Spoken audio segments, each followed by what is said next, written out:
ఉగాది పండుగ పురస్కరించుకుని రామంతపూర్లో ఉగాది ఆనందోత్సవం ఆనందజ్యోతి పూర్వ విద్యార్థులు వివిధ రంగాల్లో విశేష సేవ అందించిన వారికి సేవారత్న అవార్డు ప్రదాన కార్యక్రమం నిర్వహించారు. ఈ కార్యక్రమానికి ముఖ్య అతిథులుగా అడిషనల్ రంగారెడ్డి జిల్లా కోర్టు న్యాయమూర్తి ప్రదీప్ నాయక్, రామంతపూర్ హబ్సిగూడ కార్పొరేటర్లు బండారి వెంకట శ్రీవాణి, చేతన హరీష్, కనగరి సత్యనారాయణ ప్రసాద్ హాజరై అవార్డు గ్రహీతలకు అవార్డు ప్రదానోత్సవం చేశారు.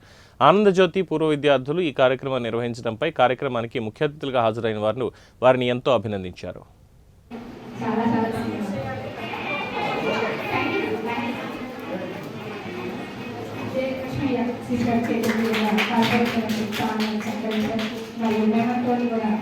ప్రధానోత్సవం చేస్తూ పెద్దలందరినీ కూడా పాల్గొనడం అందరికీ ప్రత్యేక ధన్యవాదాలు.